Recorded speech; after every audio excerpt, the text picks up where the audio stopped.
Revenge, planned blackmail, murder and deep dark secrets, ये सारे ingredients अगर आपको किसी एक फिल्म में या एक साथ किसी वेब सीरीज में मिल जाए तो समझ लीजिए वो एज डायरेक्टर विक्रम भट्ट का ब्रेन चाइल्ड है। और हम में से जितने लोगों को उनके कहानी के ट्विस्ट एंड टर्न्स पसंद है, we are all for a big treat once again, क्योंकि उनकी एक और धमाकेदार थ्रिलर सीरीज MX प्लेयर पर रिलीज होने वाली है, जिसके बारे में बात करने के लिए Vikram Bhatt and amazing star cast Omkar Kapoor और संदीपा धर इस वक्त हमारे साथ हैं। सो पंजाब केसरी नवोदय टाइम्स पे मैं निधि आपका बहुत बहुत स्वागत करती हूँ। पंजाब केसरी ये जी नमस्ते नमस्ते जी। तो विक्रम, सबसे पहले तो आपसे जानना चाहूंगी, ये बिसात किस चीज की बिछाई है आपने और मोहरे इसके कौन कौन? बिसात है, मैं तो कहूंगा कि थोड़ी विश्वासघात की बिसात है, थोड़ी प्यार की बिसात है, तो थोड़ी खतरों की बिसात है, थोड़ी गुनाहों की बिसात है, क्योंकि इस किस्म की कहानी है। तो और मोहरे जो अहम हैं वो तो आज मेरे साथ यहीं पे हैं। इन्हें छोड़कर कुछ और भी मोहरे हैं जी, जिन्होंने बहुत ही अच्छी तरह से अपना किरदार निभाया है। तो है कि एक ट्विस्ट मिनट किस्म का सीरियल है। Okay. And Omkar and Sandeepa, दोनों से ही मैं जानना चाहूंगी आप दोनों के रिस्पेक्टिव रोल्स के बारे में, जो आप हमें बता सके, and also how did you land these roles, मतलब वो एक इंट्रीगिंग चीज क्या थी जिसके लिए आपने इमीडिएटली हाँ कर दिया? तो संदीपा, सबसे पहले आप। द रीजन जो मैंने जिसके लिए मैंने ये स्क्रिप्ट सीरीज साइन की थी वाज द स्क्रिप्ट। मेरे को याद है बहुत इनिशियल स्टेज पे आई थिंक ये बात थी, और मुझे विक्रम ने फोन पे ब्रीफली बताया था कि ये मैं बनाने वाला हूँ। And at that time itself, it felt like, yeah, this might, turn out to be quite nice. तो उन्होंने बोला था कि अभी मैं इसको डेवलप नहीं किया, जब मैं इसको डेवलप करूंगा मैं तुम्हें भेजूंगा, तो तुम पढ़ना और देखना कि if it interests you. और आई थिंक उस टाइम पे कुछ और बना रहे थे, कुछ और बिजी थे। उसके बाद काफी समय निकल गया, और फाइनली वन डे मुझे एक ईमेल आया उनसे, और उसमें रफली उन्होंने I think first episode kind of लिखा हुआ था। And I think I was just blown by his writing. Most importantly, मैं विक्रम भट्ट की बहुत बड़ी फैन हूँ। एक्टर तो खैर वो अलग बात है, but I'm a huge Vikram Bhatt genre fan. तो राज, कसूर, these are really cool films. Really, most of us are. And I've grown up watching these films. बात कर रही है यार। अच्छा, no, I'm quite an adult only. Grown up watching मतलब मेरे को तो पता नहीं यार क्या कितने साल वाला कर दिया। वो time in the film industry, then compliment दे रही है या इंसल्ट कर रही है क्या पता। चलिए। तो जब उन्होंने मुझे ये भेजा, तो मैंने अपने दोनों हाथों पैरों से, सबसे अपनी पूरी बॉडी से इसको पकड़ लिया इस अपॉर्चुनिटी को, बिकॉज बहुत ऐसे कम अपॉर्चुनिटीज आते हैं जहाँ पे एक फीमेल एक्टर के लिए इतनी बढ़िया स्क्रिप्ट लिखी जाती है, इतना अमेजिंग कैरेक्टर लिखा जाता है, a completely author-backed role. So when it came my way, I think किसी भी एक्टर के लिए ऐसी एक अपॉर्चुनिटी एक बहुत बड़ी ब्लेसिंग होती है। And I feel, I don't know how he thought of me to play Kiana, क्योंकि मैं कियाना से बहुत अलग हूँ, मुझसे मिल चुके हैं पहले, like the energies are so different. But I don't know how he had the faith that I could pull it off, but I'm so glad that he had that vision and that faith. Or the only reason to do this was the fact that he, एक तो Vikram Bhatt direct खुद कर रहे थे काफी time के बाद, so it was an amazing opportunity to work with him, and उन्होंने लिखा भी था, और एक ऐसा रोल जो once in a lifetime आपके पास आता है as an actor. I think these were the reasons, and I feel मैं जब पढ़ रही थी तो मैं एक एक्टर की तरह नहीं पढ़ रही थी स्क्रिप्ट को. I feel like I was reading it like an audience member. तो मैं हर 10 मिनट में वहां कुछ ना कुछ हो रहा था, and I was like, oh my god, what's going to happen next? Oh my god, what's going to happen next? So it was leaving me also on the tenterhooks कि अब क्या हो. And I felt like that's a great space to start, to begin with if you want to do a thriller, because at the end of the day, you want to keep the audience guessing कि अब क्या होगा. True. So I felt like, he's done the most difficult part of writing an amazing script, and now it is our responsibility to try and play the parts as honestly as possible. Okay. And ओंकार, जैसे संदीपा ने कहा इनके लिए तो एक author backed role हो गया, also because it was one of the genres that she likes. आपका क्या reaction था जब आपको ये role offer हुआ, and what was the one thing that you instantly picked up? मेरे लिए ये जॉनर, ये कहानी बहुत अलग थी अब तक जो मैंने किया है उससे. और जिस हिसाब से सर ने कहानी पूरी लिखी हुई थी और जिस हिसाब से रोल्स थे हस्बैंड एंड वाइफ के, और जो कॉम्प्लेक्सिटीज थी, वो यूजुअली हम देखते हैं कि रिलेशनशिप्स बहुत ही सरफेस लेवल पे दिखा दिए जाते हैं. आपको पता चल जाता है कि अच्छा ये ऐसा ही होगा. कोई उनकी डेप्थ में, उनके लेयर्स में नहीं जाता है कि अच्छा ये बात कभी का गुस्सा कभी और निकल रहा होता है. those kind of complexities, I think that is what he captures. I think that is one of his strengths as a filmmaker, as a writer, that he captures those things very, very beautifully. So I think he shared also a lot of experiences, how sometimes relationships are never so simple or plain or white. It can get complex at times, and you still want to have them. You don't want to break them. तो वो मेरे लिए बहुत interesting था कि अच्छा चलो इसे एक डेप्थ में एक्सप्लोर किया जा रहा है. तो मुझे वो करने बहुत मजा आया. और also for me it was कि डॉक्टर अभिजीत का जो कैरेक्टर है वो काफी संयम वाला कैरेक्टर है, जिसके अंदर बहुत पेशेंस है, जो उस चीज को कोई भी चीज पे इमीडिएटली ऐसे रिएक्ट नहीं करता. तो आई थिंक वो maturity of the character, I think वो मुझे बहुत अट्रैक्ट करता है. True. And Vikram, अगला क्वेश्चन मेरा आपसे है. You have been known to create stories जो हम सबको as an audience tenterhooks पे रखती हैं, और आपकी कहानियों में तो इतने twist and turns होते हैं कि बड़े-बड़े पहाड़ों में, hill stations की जो सड़कें होती हैं उनमें भी नहीं होते हैं. So tell me, as a genre, आप कब और कैसे इसके लिए ज्यादा interested हुए, and why is it one of your most preferred genres? मुझे ना हमेशा से जो हम इंसान है ना, मैं हमेशा से ये मानता हूं कि हमारे दो पहलू होते हैं, दो साइड्स होती हैं. एक साइड हमारी ऐसी होती है जो हम सबको बताते हैं, एक सोशल साइड होती है, और एक जैसे हम लोग कहते हैं हमारी डार्क साइड होती है, जिसे हमारे कुछ बहुत नजदीकी लोग जानते हैं या फिर कोई नहीं जानता. और मेरी हमेशा से मेरा इंटरेस्ट रहा है कि मैं ये डार्क साइड के ऊपर फिल्में या सीरीज बनाऊं, क्योंकि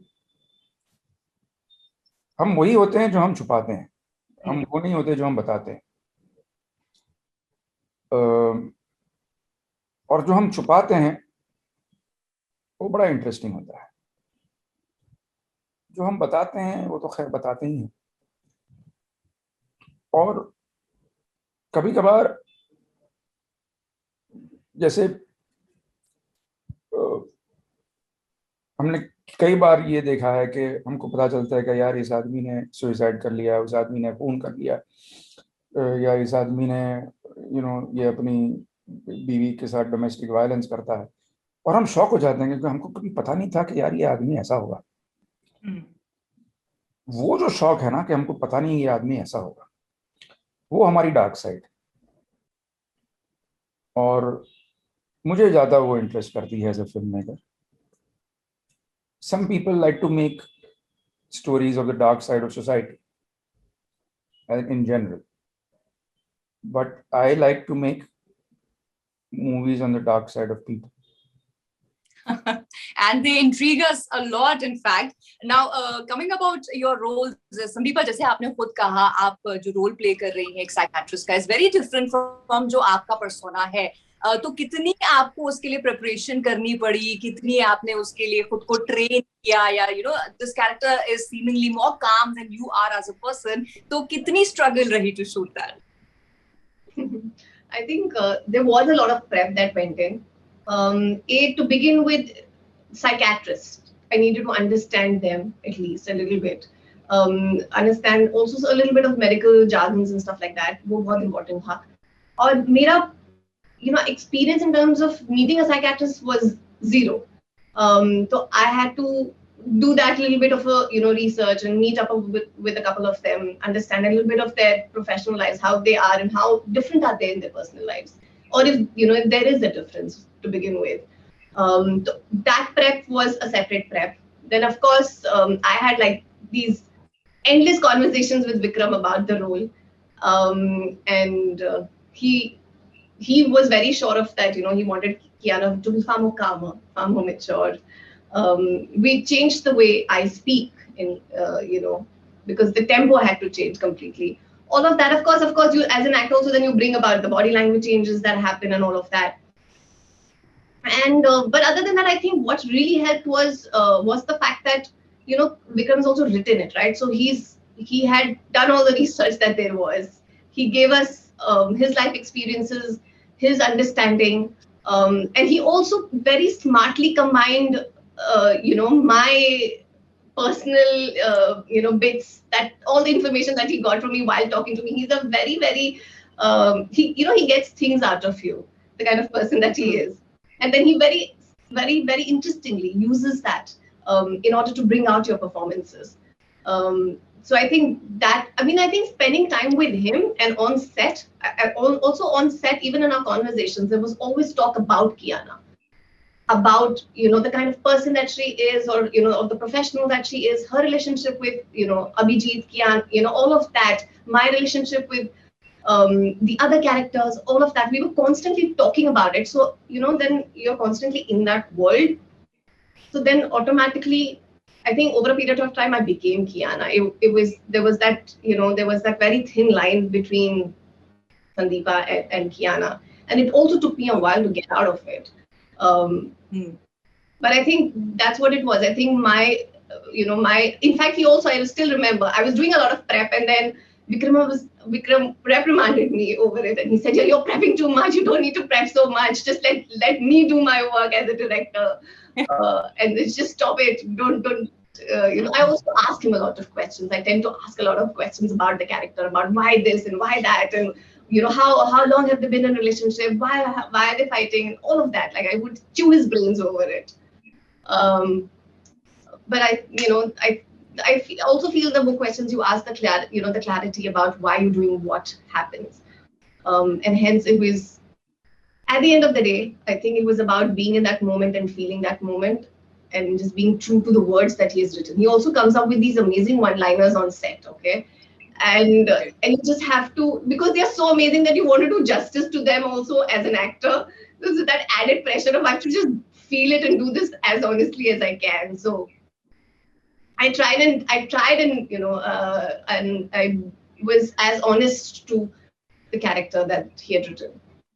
Okay, so on that pressure note, Omkar आपसे सवाल है कि जब इस तरह का कोई आप सीरीज कर रहे हैं, जैसे आपने खुद कहा this is a genre that you haven't tried much earlier, तो कितना emotionally exhausting हो जाता है as an actor, and especially आपके सामने जब विक्रम भट्ट जैसे डायरेक्टर हो?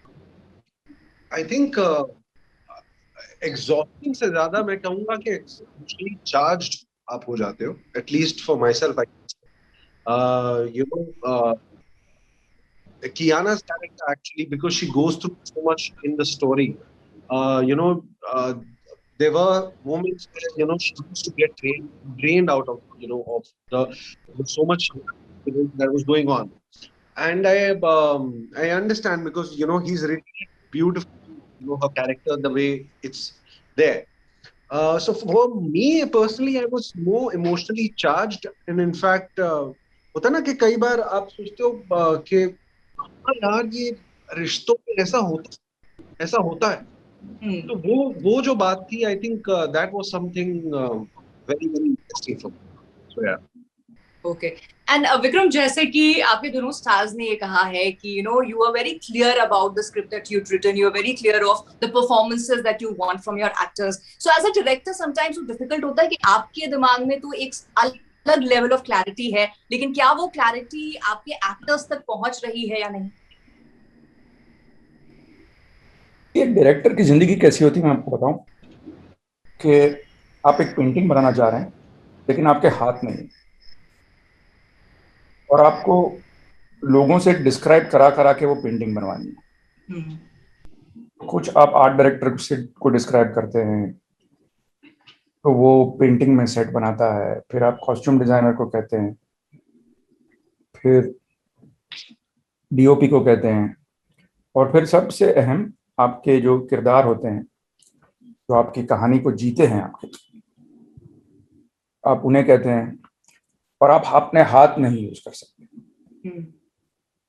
तो इसलिए आप देखेंगे कि ज्यादातर जो डायरेक्टर हैं वो अपने डीओपी और टेक्नीशियंस को रिपीट करते हैं, क्योंकि इस किस्म का एक रिश्ता जो है बनाना मुश्किल हो जाता है। और मेरे हिसाब से ये जो रिश्ता होता है बड़ा इंटीमेट सा रिश्ता बन जाता है, चाहे एक्टरों के साथ हो। और अभी 35 साल हो गए मुझे इस इंडस्ट्री में, और एक्टरों के चेहरे देख देख के मैं ऑफ हैंड भी समझ सकता हूँ कि ये लोग क्या सोच रहे हैं, क्योंकि जो क्लोजअप मुझे एक्टिंग करके देते हैं वही तो क्लोजअप आम जिंदगी में होता है। चेहरा बदल तो नहीं जाता। जब उदास होते हैं तो मुझे समझ में आ जाता है, खफा होते हैं तो भी समझ में आ जाता है, टुकड़े से होते हैं तो भी समझ में आ जाता है। हाँ, ये अलग बात है कि कुछ ज्यादा हम लोग उसमें घुसते नहीं है कि भाई बताओ क्या चक्कर है, लेकिन एक आदत सी हो जाती है लोगों का चेहरा देखने की और उनका मूड परखने की, उनकी पर्सनालिटी जानने की। I call it a professional hazard. So तो ये एक तो ये चीज है। दूसरी चीज ये है कि ये जो कहानी है ना, वो एक्चुअली मेरी डॉक्टर फ्रेंड है, साइकियाट्रिस्ट है, उसने बड़ी अच्छी बात कही मुझे। उसने कहा कि विक्रम, हमारी तकलीफ ये है ना, बाकी सब मेडिसिनल जो एरियाज हैं उसमें आप टेस्ट कर सकते हैं, ब्लड टेस्ट कर सकते हैं, एक्सरे कर सकते हैं। साइकियाट्री एक ऐसी चीज है जिसमें आप बहुत लिमिटेड टेस्ट कर सकते हैं। मतलब अगर एक आदमी को साइकियाट्रिस्ट के पास जाता है तो वो 24 घंटे तो उससे निगरानी रख नहीं सकता। साइकियाट्रिस्ट के पास आधा पौना घंटा होता है ये देखने के लिए कि ये इंसान जो है सच बोल रहा है, झूठ बोल रहा है, उसकी दिमागी हालत अच्छी है या नहीं है, या अच्छी है और नहीं होने का बहाना कर रहा है। बहुत मुश्किल होता है साइकियाट्रिस्ट के लिए। तो मुझे ये बात बड़ी अच्छी लगी कि साइकियाट्रिस्ट जो है वो किसी का सच या झूठ कैसे पकड़ पाएगा।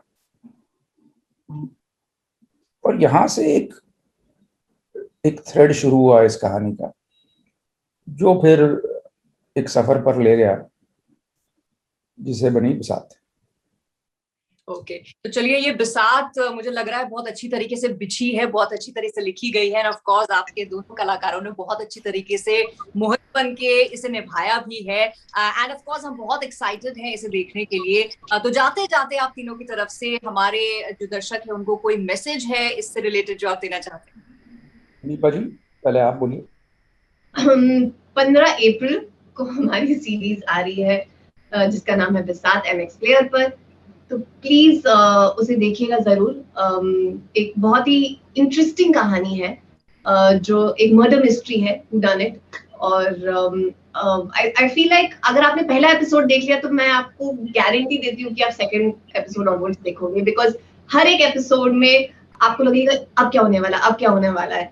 So I feel if you enjoy that kind of stuff, then you must go watch Bisat on the 15th of April. Okay, Omkar. I think Sandeepa ने जैसा कहा कि हमारा शो 15 अप्रैल को रिलीज हो रहा है। Plus also I think what is genre में जो बात है कि जो ट्विस्ट एंड टर्न्स होते हैं वो एक तो सबसे पहले तो I think Vikram sir is माहिर एट व्हाट ही डज। तो उन्होंने उनकी जो नोवेल्टी फैक्टर है, वो जो हर कहानी जब जब नई बनाते हैं, नई से दर्शाते हैं, तो वो चीज इस बात भी मुझे एज एन एक्टर भी लगी एंड एज एन ऑडियंस भी जब मैं देख रहा था तो मुझे बहुत लगी। तो आई थिंक वो चीज ऑडियंस को भी उतनी पसंद आई। Okay, finally Vikram from you. मैं क्या कहूँ, मैं तो यही कहूँगा कि बड़े अरसे से एक अच्छा सस्पेंस थ्रिलर आया नहीं है। चाहे फिल्मों में हो या किसी OTT पे, और इसे हमने आपको एकदम एज ऑफ द सीट रखने के लिए दर्शाया है, फिल्माया है। तो उम्मीद करते हैं कि सब लोग 15 अप्रैल को देखेंगे। और जैसे संदीपा ने कहा, no one can eat but one, ऐसा है। अपने एक एपिसोड देखा तो पूरा बिंज करके ही उठेंगे आप, यकीनन। ओके, तो चलिए, हम एक्साइटेड है इस सीरीज के रिलीज के, एक्साइटेड है, and all the very best. और बहुत बहुत थैंक यू आप तीनों का, and of course good luck for all the future endeavours as well. Thank you so much. Thank you.